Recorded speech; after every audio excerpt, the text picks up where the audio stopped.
back in the studio. It is just me today. My co host decided that he didn't really want to be here. He would rather be over in Europe gallivanting around with his daughter instead of working. So that leaves just me. So today I thought instead of doing a topic specific episode, this would be a great time to go into the listener mailbag and pull out a bunch of the Q and A's. Well, I guess the questions. You gave me the Q's. I'll give you the A's. So we have a bunch of questions. We've got about 8 or so questions that we're going to work through here. And then I do have another kind of, not really a question, but just something to note that I think is really important for people. And it kind of ties into one of the questions that we have on today's show. um, so let's start. We're just going to rip through these from the top. So the first question I had is, what two things would you tell clients to focus on while taking a GLP-1 medication, and why are those two so important? So here's what I would tell you. Um, the very first thing that I would suggest that all people taking any sort of weight loss medication, not just these ones specifically, but anything that meaningfully lowers calorie intake, is you have to maintain/start a higher level of physical activity, especially resistance training. Right? One of the things that we know, anytime you have a large calorie deficit, whether it is weight loss medication induced or just dietary restriction, like a severe dietary restriction, you run the risk of losing lean body mass, whether it's bone tissue or muscle tissue, if you have a sustained period of longer calorie deficits. We know this to be true. We've seen it in the medical weight loss literature, whether it's weight loss surgery, whether it's weight loss medications, or anything else like that. So, or even just like severe caloric restriction that lasts for weeks, months, years at a time. So it's really important that you do that. You have to try to minimize bone tissue loss and muscle tissue loss. The other thing that matters and is really important is, especially when you're on medications, you have to use that time to try to develop new habits. So when you have this like suppressed appetite, it's a great time to kind of change your environment, rewire the habits you have, and kind of develop a good understanding of what portion sizes actually are when your body's not kind of going through all of these cravings, etc. So it's actually really important to focus on both of those things, right? The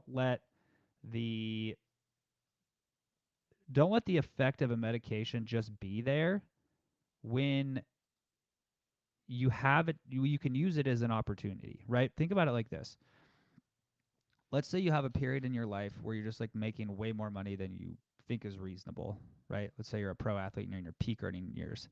Instead of using that time to just go spend all that money on crazy stuff, use that time to establish good financial habits.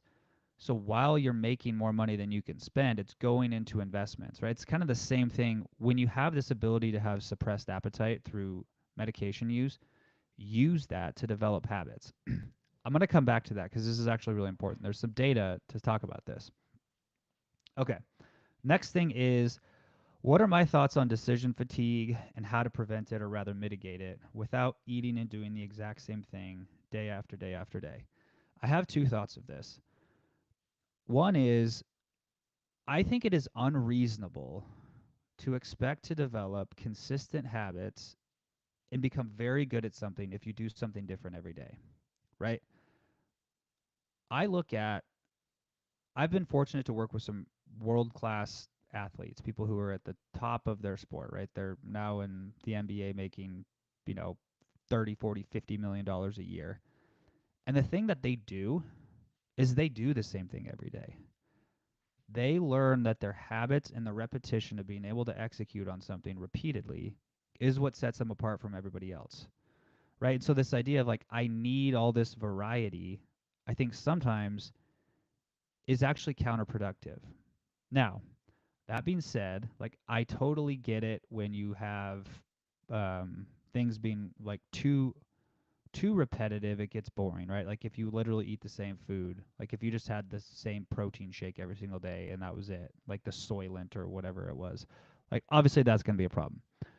Okay, so let's just put that on the table of like you do need to develop some level of I can have repeated behaviors without getting bored because that's part of success. Like it's undeniable. You can't just do something completely different every day and try to, you know, think you're going to get world class at something or even really good at something. Okay, so now decision fatigue. This is I feel like this is a real thing, right? I know that I have to make so many decisions in the business every day, in my personal life every day, that like if I can just reduce the amount of decisions I have to make, it makes it way easier for me. So I have like 3 shirts I wear. I have like I used to have 2 pair of jeans, but I wore through one of them so much that I just like ripped a hole in the knee. So now I have 1 pair of jeans. Um, so it's things like that. Now, if we talk about food, like the direct relation to food is, I'll tell you how I do it. I basically just keep my food simple but on rotation. So it's chicken thighs, steak, fish, um, and sometimes like pork chops, right? Like I use a different seasoning, I use a different sauce.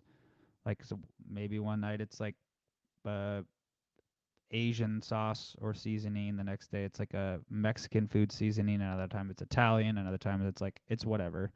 And then I have a few starches, potatoes, rice, pasta, and then I have veggies on rotation, right? Like broccoli, beans, Brussels sprouts, salad, edamame. Like I just have those like 3 to 4 of each things, and I just swap them, right? Like one night it's steak, rice, and Brussels sprouts, and the next day it's chicken, pasta, and salad. Like it's just super simple, and you just know like okay, it's easy, and I just throw different spices or seasoning on there. Like I think you just try to reduce the complexity. Jill asked, best practice or mindset when you feel like your training is stalled or just no forward progress.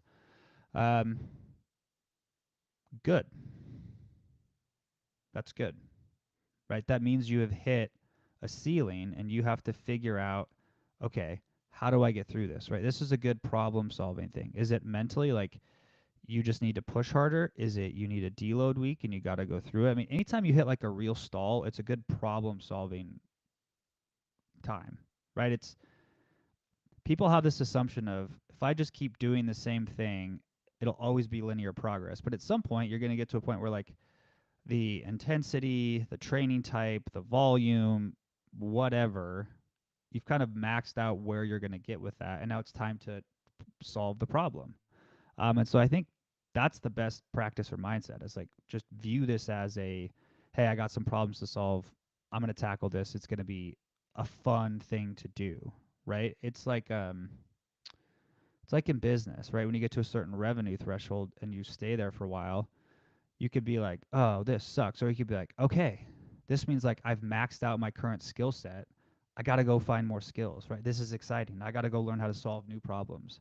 So it's a big mindset that you just have to flip it from poor me to this is an opportunity.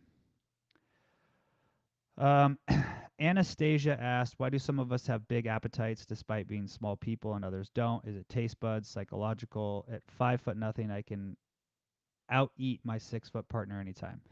Um, I think the literature on this is fairly complicated, and here's my read of it. I think a large part of it is just the habits you've sustained over time, right? Like, what do you normally eat? If you're normally a big eater, every time you eat, your body and your hunger response and your satiety response is going to be tuned to that amount of food. So I think a lot of it is like learned like repetitive behavior, right? I think that's a big piece of it. I think there's obviously like some hormonal stuff. I think there's people have different they experience a hormonal response differently, right? Like if you and I had the same ghrelin levels, which is related to hunger, you may interpret that signal a little bit different than I would. So I think it's a little bit of just like how your brain interprets and sees hormones. I think a lot of it is learned behavior, and then I think the last part's probably like some genetic predisposition. Like, for example, this doesn't necessarily relate to big appetites, but there is. Sorry, my dog's barking. We're gonna have to edit this out. Um, Here's a good kind of just thought experiment slash experience I'll tell you guys about that's related to like appetite and hunger and cravings, etc. Um, a lot of people get into a habit of they have dinner and then they have dessert, right? So after they get done eating a meal, they start to just their brain wants something sweet. If you stop that habit of like having dessert every night, after 3, 2, 3, 4 weeks, everybody's a little bit different. Like that craving of like your body going, oh, I need something sweet after eating will start to dissipate. So a huge part of this is just learn behavior. Um, Here's the next question. Why do our bodies seem resistant to losing weight? Why wouldn't it be a natural mechanism for our bodies to want to be at an optimum weight for health? So there's two things here. One is our bodies actually do want to be in energy balance. They don't like being in energy deficits and they don't like being in energy surpluses. The literature is actually fairly clear about this. Anytime we put people on an energy surplus, let's start there, their physical activity, well, their metabolic rate goes up and their physical activity level goes up to offset that increased energy intake or that surplus. So we have mechanisms that kind of prevent us from gaining weight. Now, obviously, they're not completely effective because otherwise we wouldn't have an obesity problem, but they are there. The same thing applies on the other side. When you're in an energy deficit, your body moves less and your hunger signals go up and your metabolic rate goes down. Most of it's because of weight loss, right? Um, but you have these mechanisms that defend against changes in body weight from wherever it currently is. We do have a system in our body that kind of has a quote unquote ideal body fat range that kind of helps it like regulate it. So think about your thermostat, right? You kind of have this, you set your thermostat at 70 and it kind of the heat kicks on when it gets too low or the AC goes on when it gets too high, etc. Now, your thermostat can only work as hard as the furnace or the AC can, right? If it is minus 95 degrees outside and your house isn't well insulated, like your temperature is going to drop regardless of what you set your thermostat at. Same thing if it's 200 degrees outside and your AC isn't strong enough. That's how the modern environment is, right? The environmental signals and life we live put so much pressure on our body's ability to regulate a healthy adiposity set point that it's just really hard to overcome it, right? Just from simply relying on biological signals. Next question. Are weight loss drugs here to stay? I recall the weight loss drugs of the 70s and 80s like Dexatrim, and those aren't big anymore. Are they going to continue to refine the drugs, or will they find out the health risks are too great? Weight loss drugs, weight loss medications, bariatric surgery have been around for a long time, right?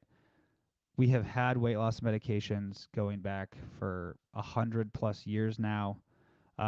They continue to get a little bit more effective. They continue to be engineered to have slightly fewer side effects. So it's not like this new wave is new. I mean, weight loss medications have been a large part of the like medical approach to treating obesity.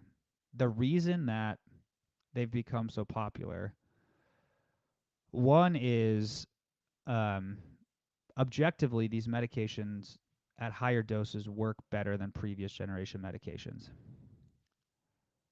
Two, the effect of social media and advertising for pharmaceuticals is outrageous.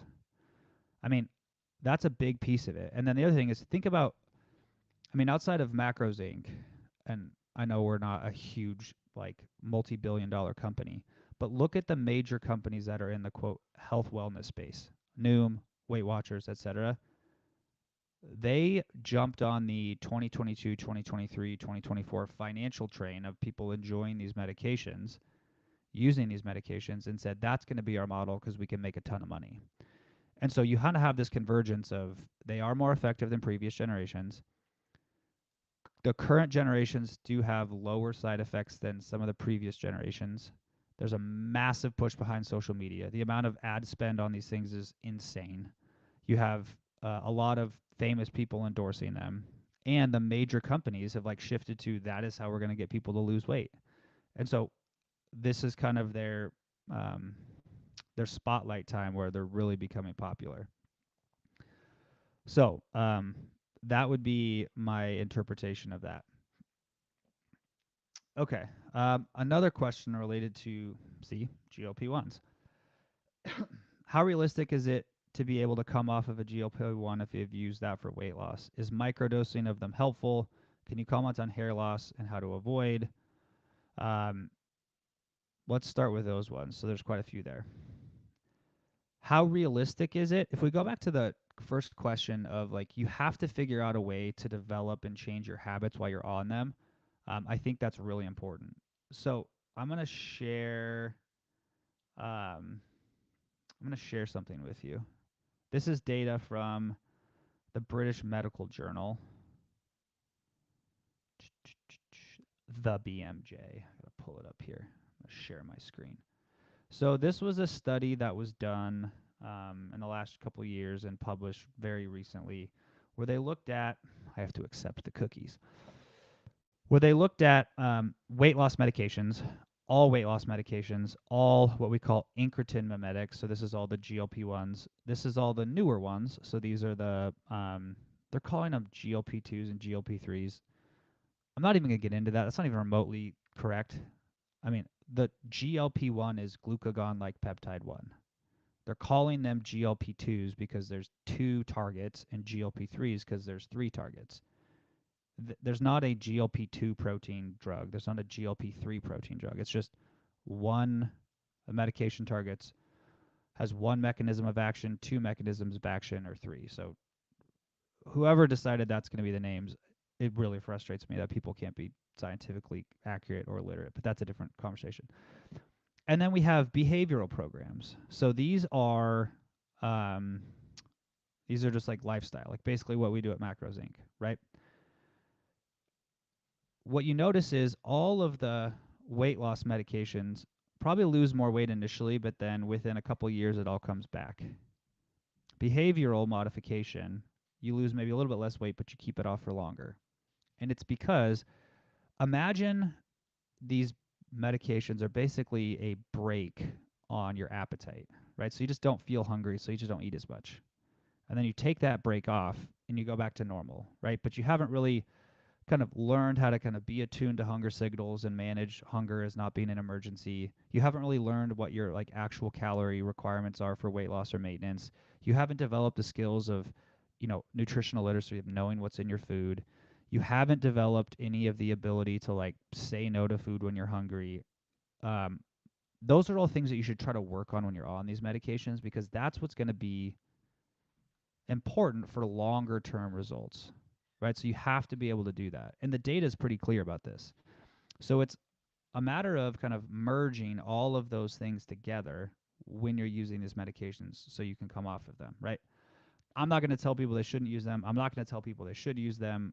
That's not my scope of practice. But what I will tell you is here's how, if you're going to use them, to do it the most effective way for both short term, so you optimize the actual results you have, and then long term, so you actually sustain those results over a longer period of time. Microdosing, there's no data to suggest that we have any clear of what microdosing does. My interpretation of the literature currently is the lower doses of these medications are effective for glucose regulation. It requires much higher doses to get the appetite suppressive effect. So microdosing them in terms of like let's say your medication is 2 milligrams and you're taking zero point 0.2 milligrams, I don't think it's going to do much for your appetite, right? Now, if you're microdosing it of like instead of taking it weekly, you take it once a month, I don't know. There's not good data, but the mechanism slash theory behind that I don't think makes a lot of sense. Um, can you comment on hair loss with GLP-1 drugs and how to avoid? I think this comes primarily from the large calorie deficit, right? The average calorie deficit in these trials is usually like 750 calories plus or minus. So some people it's like 500, some people it's like 1,000. That's a lot, right? We see the same thing in very low carbohydrate diet literature. Hair loss is like a thing that happens because you're so low calorie in many of these interventions. Um, there's been some suggestions that like making sure you get enough electrolytes can kind of offset this. I don't really buy much of that. I think a lot of that's marketing. I haven't seen any good data that really supports that. There's been like a few things that suggest that may be involved, but doesn't really appear that it's like super helpful. Um, The next question, is there a weight loss cadence that allows your skin to shrink with your fat so that even with a large amount of weight loss, you don't need surgery, or is it mostly age genetics? I would have to refer that question to like a plastic surgeon, somebody who knows way more about the skin than I do.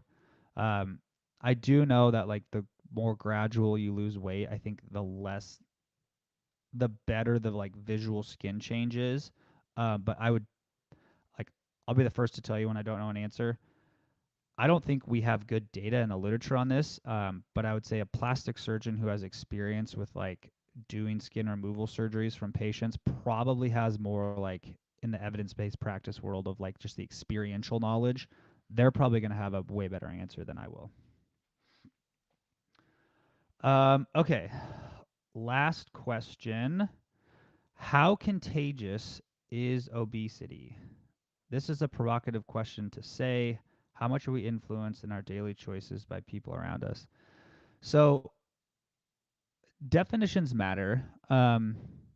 Contagious generally refers to infectious disease, right? So bacteria, viruses, prions, fungi, etc. So I don't think it's um, I don't want to use that word because I'm a big stickler of words matter and definitions matter because the context of it matters.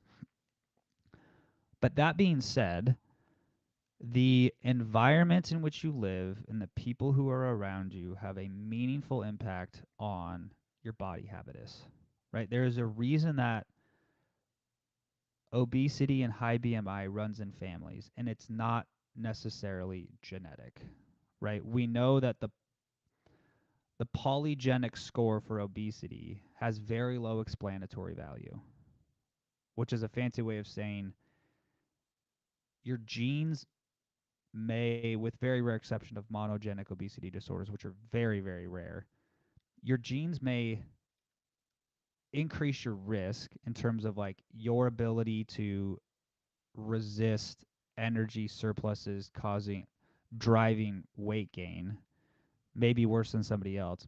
But the main reason that obesity runs in families is lifestyle behaviors, habits, etc. Right? Um, most families have very similar behavior patterns, right? What type of food did you eat growing up? What was your relationship and culture around food? What did you do on the weekends? Were you guys out hiking, or were you sitting on the couch watching football and eating wings and chili? Is there a lot of smoking? Is there a lot of drinking? Is there a lot of like, it is your environment, both in terms of like where you live and the people around you. So, um, those are the big questions we had today. I am going to try and chop this up into individual answers, and we will post this in the group. But hopefully you guys found that enjoyable and helpful. Also, if you have any additional questions, we can also do a Q&A section on the next show as well. That's it.